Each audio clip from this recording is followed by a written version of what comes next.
반갑습니다. 오늘은 여러분들과 함께 로마서 2장의 책으로 인터뷰라는 제목을 놓고 함께 말씀 상고하고자 합니다. 저희는 계속해서 2026년 표어를 가지고 좀 이렇게 말씀을 묵상해 왔는데요. 총 3번의 말씀을 제가 전하는 동안 나눈 이야기를 요약하자면, 첫 번째, 저희는 예수를 위한 달리기라고 하는 것을 할 때 가장 먼저 고향에 자주씩 방문해서 땅을 바라보며 그 힘을 얻고 달려가야 함을 성경으로 나누었습니다. 그리고 나비채라고 하는 제목으로 말씀을 나눌 때 저희들 나누고 비우시고 채우시는 그 하나님 앞에서 각오하고 달려가야 함을, 뒤로 달려서는 안 됨을 저희들은 말씀으로 상고했습니다. 내 앞에 장애물이 있을지언정 그 장애물을 넘어지는 것으로 여기지 말고 디딤돌로 바꿔서 달려가야 한다고 저희들은 다 나눴고, 여러분은 아멘 하셨는데 기억하시지요? 네, 좋습니다. 오늘은 이 주제 표어의 말씀에 대한 성경으로는 마지막 주제로 한번 나눠보려고 하는데요. 오늘 이 표어의 질문 한 가지를 던져보는 것입니다. 예수를 위해서 달려가다 보면 어디에 도착할까라고 하는 질문입니다. 지연 집사님께 한번 여쭤볼까요? 예수님을 위한 달리기를 하다 보면 어디에 도착할까요? 네, 맞네요. 표대를 향해서 바라보고 달렸으니 표대에 도착하는 것, 사실 당연한 명제일 수 있습니다. 그런데 어찌 보면 이 당연해 보이는 명제가 오늘 당연하지 않을 수도 있다는 것을 여러분들과 말씀 상고하고 싶습니다. 누군가는 말해줘야 하는 사실이 있는데, 그것은 바로 하나님의 품, 그 표대에 도달하기 전에, 천국에 가기 전 우리들은 반드시 심판이라고 하는 것을 맞이하기 때문에 그렇습니다. 심판이라고 하는 이 주제는 사실 험악하고 또 원시적이어서 나누고 싶지 않고 피하고 싶고 잠깐 제쳐두고 싶은 주제일 수 있지만 말씀을 전해야 하기에 전할 수밖에 없습니다. 인기가 없는 설교 탑3가 있다고 하더라고요. 3위는 재정 설교, 네, 뭐 이렇게 재정으로 이렇게 섬겨라. 두 번째는 봉사 강요, 헌신 강요 설교, 이런 거 한국교회 성도님들이 힘들어한다고 합니다. 대망의 1위는 예수천당 불신지옥, 하나님의 분노와 진노가 너희한테 있을 거야 라고 하는 이 협박용 같아 보이는 말씀을 한국 교회 성도님들은 힘들어한다고 들은 적이 있습니다. 그러나 이 세 가지의 내용들을 거꾸로 살펴보면 이 말씀들이 가장 듣기 싫은 이유가 무엇이겠습니까? 그것은 아마도 가장 준비되어 있지 않기 때문에 그럴 수 있습니다. 인기가 있든 없든 저희들은 오늘 이 신앙 양심을 호출하고 이 심판에 대한 말씀을 여러분들의 말씀으로 받아낼 수 있기를 축복합니다. 우리들은 심판이 있다는 사실을 너무나도 잘 알고 있지만 심판이 없는 것처럼 살고 있을 때가 너무 많이 있기 때문에 그렇습니다. 하나님의 말씀은 저희들을 한없이 기다려주지 않고 각 말씀들은 지킬 수 있는 시간의 제한들이 있습니다. 예를 들면 10계명의 5계명 같은 경우인데요. 한번 읽겠습니다. 시작.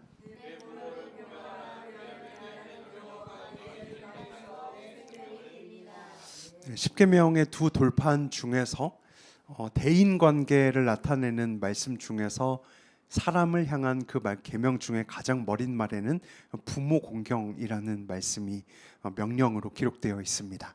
살인과 간음과 도둑질보다 부모 공경이 가장 먼저인 까닭이 무엇이라고 생각하십니까? 그것은 바로 이 부모 공경이라고 하는 명령은 저희들의 부모님이 살아 계실 때에만 지킬 수 있는 10계명에서 유일하게 시간 제한이 있는 계명이기 때문에 그렇습니다. 제대로 한번 더 잘해보고 싶을지라도, 땅을 치고 후회하는 날이 올지라도 그 계명을 지킬 수 있는 대상이 존재하지 않으면 저희들은 지킬 수도 없게 되는 날이 온다는 것이죠. 그런데 이 심판도 이와 모습이 너무 많이 닮아 있습니다. 심판도 저희들의 숨이 붙어 있는 날까지만 준비할 수 있고, 하나님 앞에 인터뷰하는 그날 앞에 서서 그때 준비할 수 있는 사람은 없습니다. 오직 이 시간의 제한 속에서, 이 세상 속에서만 이 계명들을, 이 심판을 준비할 수 있기에 너무나도 중요한 것입니다. 여기에 계신 분들 중에 적게는 30년, 뭐 길게는 50년 후에 누가 이 세상 사람이 아니거나 뭐 맞을까요? 아마 저희들은 대부분 다 떠나고 여기 어린 친구들은 좀 남아 있겠지만 저희들은 다 이 세상 사람이 아닐 수 있습니다. 그때를 준비하는 것, 저희들은 흙에서 왔고 흙으로 돌아가기에 이 중간길을, 인터뷰를 준비하는 삶을 살아내는 지혜가 필요한 것입니다. 인터뷰라고 하는 단어는 프랑스어의 앙뜨르뷰라고 하는 표현에서 나왔다고 하더라고요. 그 말을 풀어 써보면 서로 마주 앉아서 진실을 함께 보는 자리입니다. 하나님과 내가 마주 앉아서 진실이라고 하는 것을 함께 보는 것. 우리 옛날에 주일학교 때 그런 이야기 많이 들었죠. 너 죽으면 비디오가 하나 이렇게 크게 켜질 건데 거기에는 평생의 너의 죄가 이렇게 다 드러나게 될 거야. 그래서 뭐 음식물 쓰레기도 남기면 안 돼. 나중에 그거 다 비벼 먹어. 막 이러면서 저희 협박용으로 주어졌던 그런 이 농을 다 들으셨죠? 그런데 그게 농도 아니고 협박용도 아니고 오늘 말씀을 보니 진짜로 심판이 있음을 성경이 일러주고 있습니다. 9장 27절이 그렇게 이야기하고 있는데요. 함께 읽겠습니다. 시작.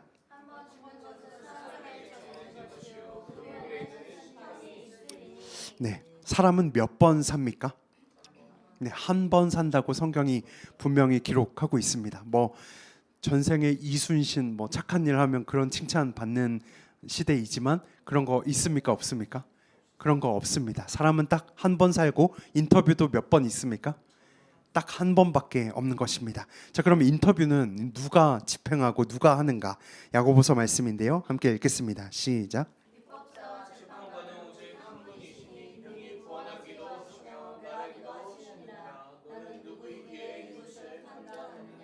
네, 입법자와 재판관은 오직 한 분, 하나님뿐이십니다. 그래서 가끔씩 우리가 하나님 노릇을 하거나 우리가 판단을 할 때 성경은 저희들에게 질문합니다.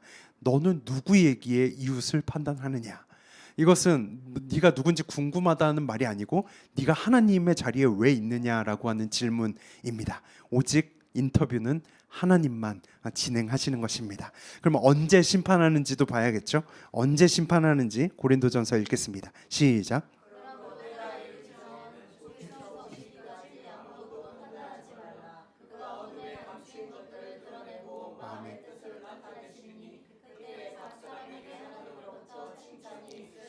네, 언제 심판하는가? 바로 주께서 오시는 그날이라고 성경이 일러주고 있습니다. 주께서 오시지 않는 한 그 심판은 유보되고 계속해서 유예되고 하나님의 은혜와 긍휼은 계속해서 작동합니다.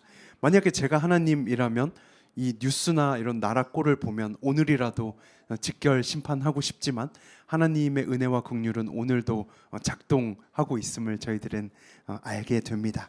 만약 하나님께서 유예하지 않으시고 참으시지 않는다면 오늘 저희들의 죄를 물으신다면 사실 저희들은 하루도 사실 살아가기가 힘들 것입니다. 그런데 여기까지 읽고 이제 눈치가 있으신 분들은 이 심판 곁에 계속해서 어떤 단어가 엮여서 나오고 있는지를 확인해야만 하는데요. 어떤 단어일까요? 오, 맞습니다. 심판이라고 하는 그 키워드가 있는 곳에는 꼭 판단이 있고 판단 주변에는 비방이라고 하는 단어가 항상 따라옵니다. 왜 붙어 나올까요? 심판이랑 판단이 무슨 상관이 있다고 자꾸 세트로 이렇게 나오고 있을까요? 그것은 바로 판단이 시작되면 그것이 반복되면 심판을 해버리는 죄까지 지을 수 있기 때문에 그렇습니다. 그러니까 판단은 구별하는 것이죠. 근데 사람의 죄성 가운데는 자꾸 구별 후에 집행까지 하고 싶은 거예요. 네가 틀렸다고 단정 짓고 그 사람을 심판해버리는 자리까지 갈 수 있기에 오늘 성경은 계속해서 심판과 판단을 함께 두고 네가 판단을 하지 말아야 돼. 왜냐하면 심판은 하나님밖에 할 수 없는데 네가 자칫하면 심판을 할 수도 있겠다 라고 오늘 일러주고 있는 것입니다. 그런데 정확하게 심판을 이야기할 때마다 판단이라고 하는 단어가 나오는데 오늘 본문 말씀의 본론에도 그 시작이 여실히 드러나고 있습니다. 지금부터 이제 본문 말씀을 여러분들이랑 시작하려고 하는데요. 오늘 본문 말씀의 2장 1절 말씀 읽겠습니다. 무엇이라 시작하는지 시작.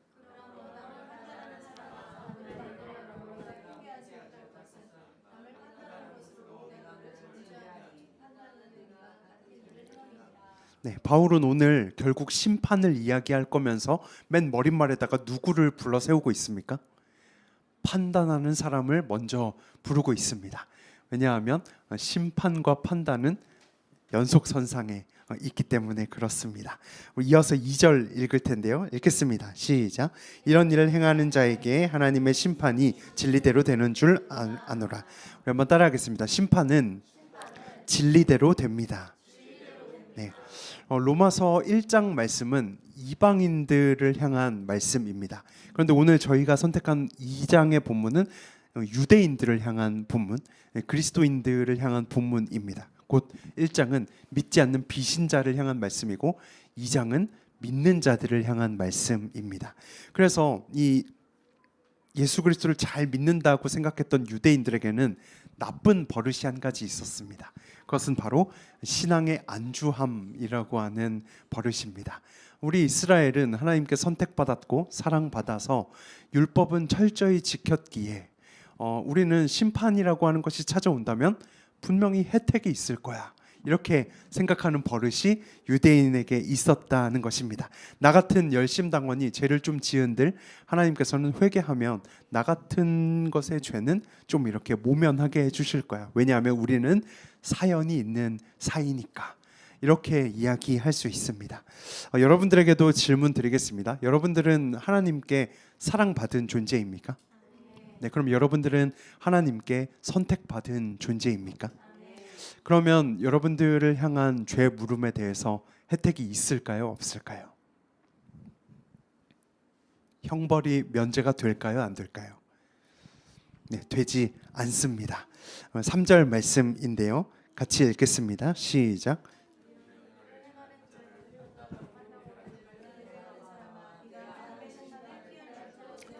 피할 줄로 생각하느냐? 피할 수 없다는 것이죠. 그러니까 내가 선택받은 민족이었고 사랑을 받아도 그 심판을 피할 수 없다고 성경이 기록하고 있습니다. 왜냐하면 하나님의 인터뷰는 진리대로 되고야만은 심판이기 때문에 그렇습니다. 자, 어느 날 경찰이 범죄자를 잡았다고 생각을 해봅시다. 그런데 계속해서 나에게는 죄가 없다고 소란을 피우고 잡혀가지 않겠다고 막 이렇게 떼를 쓰다가 경찰이 계속해서 증거를 들이밀면서 그 사람을 옥죄어 갔더니 나중에는 이 범죄자가 뭐라고 이야기했는지 봤더니 나는 처벌받지 않아, 나는 면제야, 이렇게 얘기하면서 이렇게 얘기했다고 합니다. 우리 형은 경찰청장이야, 우리 친척은 대법원장이야, 이렇게 얘기했다는 거죠. 자, 그러면 형이 경찰청장이고 친척이 대법원장이면 죄를 묻지 않을까요? 네, 죄를 묻게 되어 있습니다. 왜냐하면 그 경찰청장 그분은 안면을 보시는 분이 아니기 때문에 그렇습니다. 사연이 있어도 상관없습니다. 경찰청장과 대법원장이 보는 것은 딱 한 가지, 죄가 있는지 없는지만을 보는, 진리만을 바라보는 시간이 바로 심판의 자리이기 때문에 그렇습니다. 성경에서 이 장면에 대해서 지원하고 있는 성경 구절이 있는데요. 출애굽기에 있는 10번째 재앙에 대한 말씀입니다. 조금 길지만 함께 읽겠습니다. 시작. 한밤중에 주님께서 이집트 땅에 있는 처음 난 것들을 모두 치셨다. 임금자리에 앉은 바로의 마다들을 비롯하여 감옥에 있는 포로의 마다들과 짐승의 맏뱃까지 모두 치시니 바로와 그의 신하와 백성이 그날 한밤중에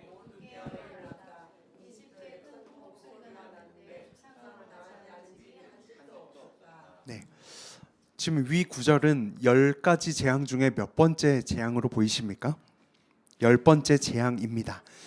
사실 첫 번째 재앙부터 9번째까지의 재앙은 애굽 땅 따로 이스라엘 따로 이렇게 구분을 지어서 하나님 폭격을 하셨죠. 교만이 올라오는 것 같으면 재앙을 퍼붓고 또 교만이 또 올라오면 또 재앙을 퍼부어서 9번째까지 부었습니다.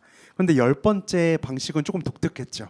왜냐하면 이스라엘을 구분짓지 않고 함께 폭격하는 시간이 바로 10번째 재앙이었기 때문에 그렇습니다. 그러면 저희들은 질문할 수 있죠. 왜 따로 이렇게 떼어서 폭격하지 않고 다 함께 폭격을 했는가? 저희들이 잘 알고 있는 해석은 다 같이 폭격하고 문설주에 어린 양의 피를 발라둔 그 집만 넘어가게 하는 그 보혈의 피를 메시지로 알고 구원의 감격을 느끼는 그런 교훈이 있습니다. 그것은 분명히 맞는 해석이고 확실한 교훈이지만 사실 그것보다 더욱 깊이 하나님께서 저희들의 뼛속 깊이 새기고 싶은 교훈 한 가지가 있었습니다. 그것이 무엇인지를 봤더니 바로 그 세상에서 가장 악랄한 바로 왕과 그리고 저희들의 모습이 차이가 없다는 것을 알려주시기 위함입니다. 여러분들이 아시는 흉악범 누가 있습니까? 최근에 조주빈, 고유정 막 이런 분들 있죠. 날라차기한 그런 흉악범도 있고 불 지른 사람, 총기를 쏜 사람 이런 흉악범들이 들끓습니다. 사람들이 혀를 내두를 만큼 악한 그 사람과 여러분들이 똑같은 취급을 받는다고 한번 상상해 보십시오. 어떻겠습니까? 마음이 어렵겠죠. 근데 누군가는 이렇게 질문할 수 있습니다. 그들은 잡혀서 감옥에 갔고 좀 우리들은 아니지 않습니까? 라고 질문할 수 있습니다. 그런데 사실 저희들이 제외를 받은 것은 그 제외 혜택을 받은 것은 사랑받고 선택받아서 제외를 받은 것이 아닙니다. 왜냐하면 저희들은 정확하게 말하면 표현을 이렇게 해야 합니다. 저희들은 제외를 선택받고 사랑받아서 제외받은 것이 아니고 누군가 우리들이 받아야 할 폭격을 대신 받아서 저희들은 살게 된 것입니다. 자, 예를 들어서 여기 문이 갑자기 조금 열리더니 수류탄이 떼굴떼굴떼굴떼굴 굴러와서 여기에 딱 이렇게 있다고 생각을 해봅시다. 피는 빠졌고 이제 수류탄은 터질 수밖에 없습니다. 자, 그런데 이제 저희는 다 죽을 수밖에 없는데 갑자기 우리 박재현 집사님께서 그 수류탄을 이 배로 덮어버리는 거죠. 딱 이렇게. 조발요.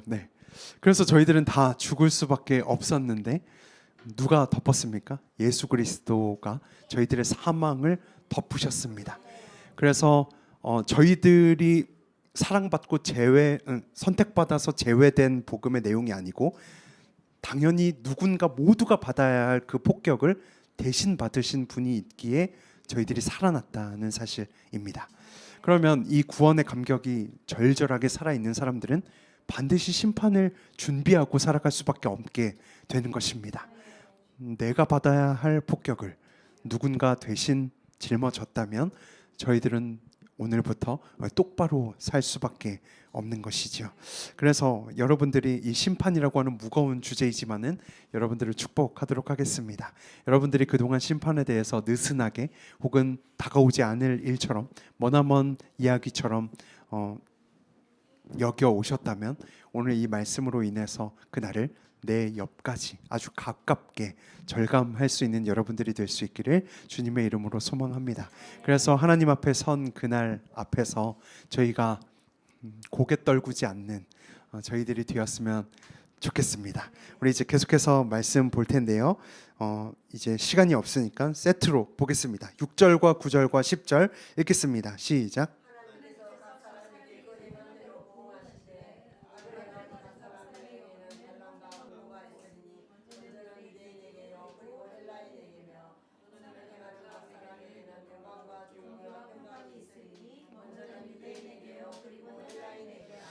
계속해서 반복되는 표현이 무엇입니까? 각 사람입니다. 각 사람을 독대하는 심판. 두 번째 특징은 하나님의 심판이 있는데 개별성이라고 하는 것입니다. 집단지성, 힘모아 그런 것이 통하지 않는 때가 저희들 앞에 다가옵니다. 유대인들은 자기가 잘난 맛에 모인 공동체였습니다. 율법을 너무나도 잘 지켰고 그래서 오늘 썩하니 묻어가려고 했습니다. 그냥 그저 우리는 다 잘 믿는 공동체니까 나도 여기 포함되어 있으니까이라고 하는 생각이 그들에게 있었습니다. 하지만 오늘 바울의 대답은 천만에라고 이야기하고 있습니다. 그때는 썩하니 묻어가는 것이 없고 오로지 독대입니다. 독대라고 하는 것은 다른 사람의 도움을 받을 수 없고 어떤 그룹의 도움을 받을 수도 없고 어느 교회의 믿음이 좋다고 해서 나에게 혜택이 있는 것도 아닙니다. 내 가족이 믿음이 좋은 거 아무 상관이 없고 내 남편, 내 부인이 매일 새벽 예배를 간다? 그건 나와 상관없는 이야기입니다. 하나님 앞에 서는 그날은 오롯이 하나님의 눈과 내 눈이 마주하는 순간 속에서 진실을 함께 보는 자리로 그 시간은 흘러가게 되는 것입니다. 요한복음 말씀에 이 말씀을 지원해주는, 강화해주는 지원 구절들이 있는데 우리 같이 읽도록 하겠습니다. 요한복음 읽겠습니다. 시작.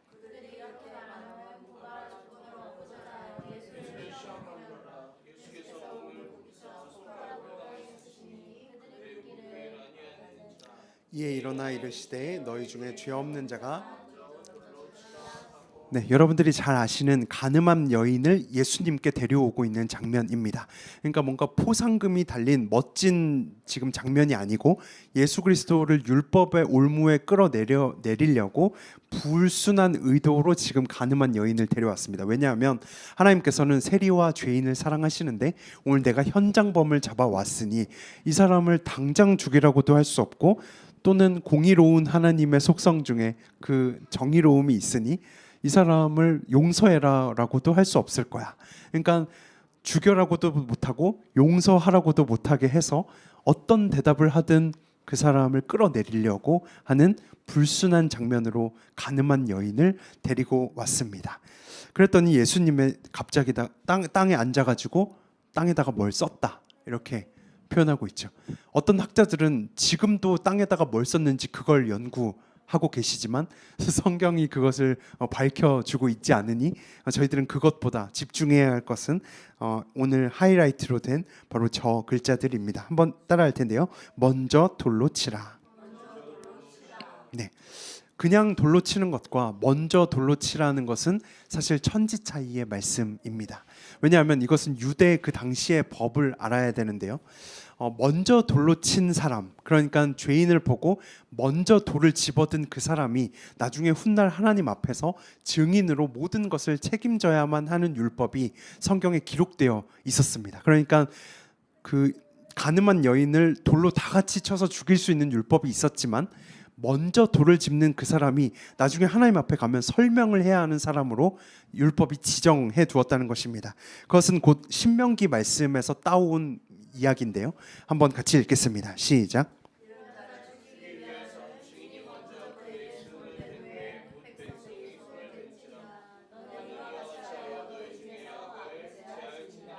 네, 이 율법의 설계를 보면 증인이 먼저 있어야 되는데 이 증인이 먼저 돌을 들어야 되고 이 먼저 한 사람이 던져야 떼거지로 다 같이 던져도 이것이 이제 하나님 안에서 이루어지는 그 율법의 칠이죠. 그렇게 가능한 구조였습니다. 그런데 오늘 예수님께서 그러면 누구든지 먼저 돌로 쳐봐라고 이야기했을 때 이 율법을 알고 있던 서기관과 바리새인들은 다 도망쳐 버렸습니다. 왜냐하면 하나님 앞에 독대하는 그날을 상상한 것이죠. 내가 먼저 돌을 짚는 순간 나는 나중에 하나님 앞에 서야 하는데 라고 하는 생각을 하게 되는 것입니다. 그래서 성경은 그 뒤의 이야기를 8장 9절에 이렇게 기록하고 있습니다. 읽겠습니다. 시작.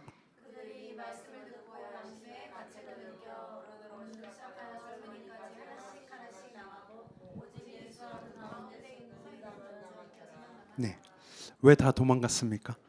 먼저 돌을 집을 수 없었기에. 네, 그 사람은 하나님과 단독자로 만나야 하는 시간을 피할 수 없기에 그렇습니다. 하나님 앞에 내가 1대1로 마주 선다는 것이 진짜 장난이 아닌 일이구나 라고 하는 것을 체감하는 것입니다. 성경에 또 보면 위증하면 반드시 하나님 앞에 서게 되고 위증이 판명나면 그 집안은 줄줄이 패가망신하게 되어 있는 성경이 신명기 19장에도 기록되어 있습니다. 그 말에 다 도망쳐 버렸죠. 이들은 도망쳤기 때문에 지금 이 심판에서 뭔가 이제 할 말이 생겼는데 만약에 저희들이 나중에 심판날 하나님 앞에 서게 되면 그날은 도망이 될까요? 그때는 뭐 돌을 놓고 도망가고 이런 것도 안 되는 순간이 저희들에게 찾아온다는 것입니다.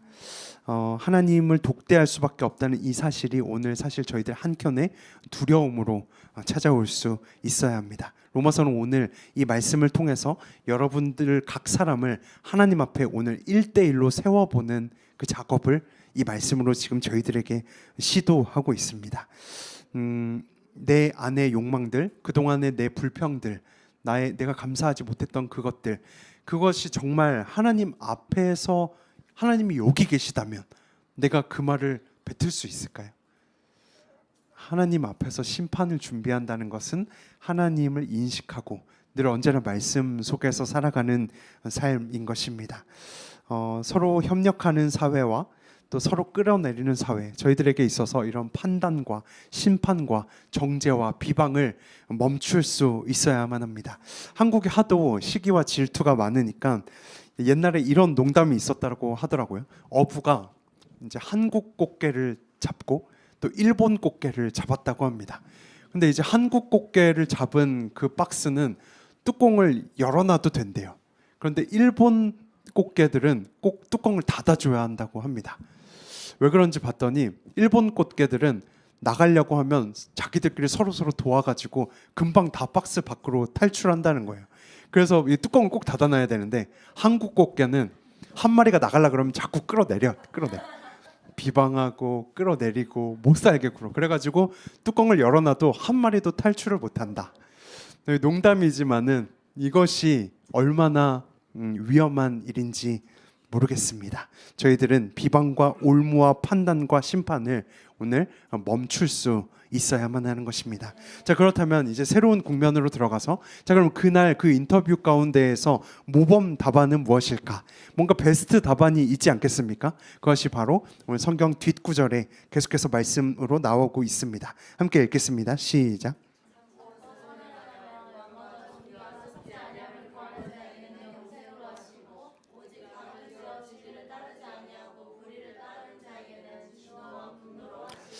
네, 제가 초록색으로 칠해둔 저것이 저희들의 인터뷰 날의 답변이 될 수 있어야 합니다. 곧 하나님 앞에서 저는 참고 선을 행했다고 답변할 수 있어야 되고 영광과 존귀와 썩지 아니함을 구했다고 저희들은 답변할 수 있어야 합니다. 8절처럼 반면교사로 삼고 저는 당을 짓거나 불의를 따르지 않았다라고 그날 대답할 수 있어야만 합니다.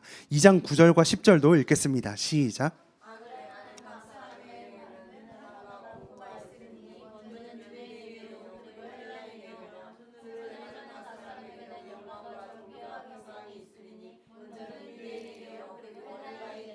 네, 역시 이 텍스트 그대로 저희들이 하나님 앞에 서면 이렇게 말할 수 있어야 합니다. 하나님 앞에서 악을 멀리했고 선을 행했습니다 라고 저희들은 답변할 수 있어야 합니다. 제가 빠르게 읽었지만 다시 한 번 더 인터뷰의 모범 답안을 같이 읽어봤으면 좋겠는데요. 같이 읽겠습니다. 시작.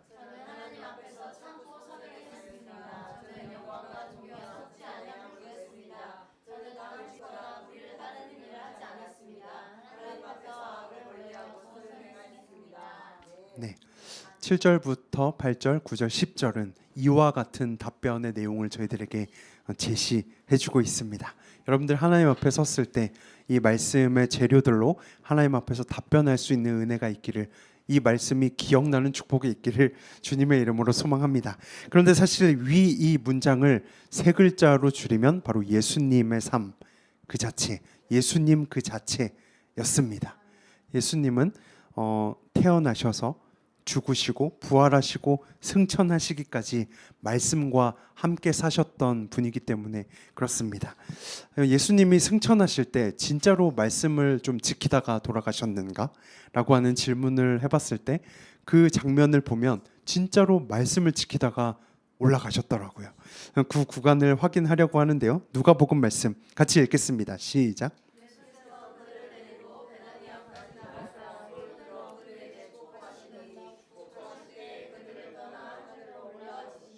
네, 무려 창조주 하나님의 독생자 아들 예수 그리스도가 그 구원 사역을 모두 다 끝내고 승천하는 그날, 그가 어디에서 승천했다고 기록하고 있습니까? 베다니 앞 앞까지만 가서 승천했다고 기록하고 있습니다. 자, 우리 예를 들 텐데 우리 범웅 집사님이 구원주라고 생각을 해봅시다. 구원자. 자, 이제 구원 사역을 다 마치고 이제 승천하는 날이 오늘입니다. 자, 그러면 범웅 집사님은 어느 동네에 가서 승천하시겠습니까?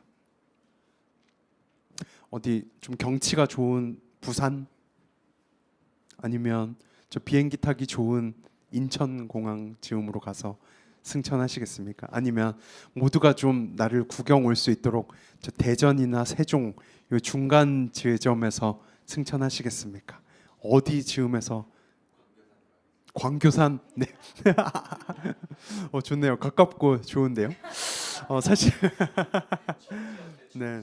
사실 이 말씀을 드린 이유는 지금 이 베다니 앞이라고 하는 이 공간까지의 거리가 안식일에 허용된 거리였기 때문에 그렇습니다. 지금 평행 구절로 나오고 있는 그 사도행전 말씀 읽을 텐데요. 이 베다니 앞까지 갔다라고 하는 그 구간이 성경에서 뭐라고 표현하고 있는지 같이 읽도록 하겠습니다. 중요한 구절입니다. 같이 읽겠습니다. 시작.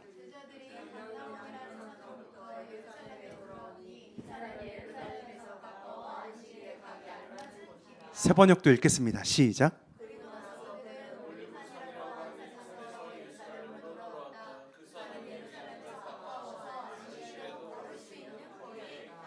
네. 예수님이 승천하시는 날마저 율법에서 좀 자유했을 법도 하지만 그 마지막 날까지 예수님은 제자들이 부담 없이 따를 수 있는 그 1.2km라고 하는 율법의 거리가 있거든요. 그 주일날은 안식일날은 그 1.2km를 더 이상 이동할 수 없고 1.2km를 넘어가면 이 통에 물을 담그고 가야만 하는 법들이 있었습니다.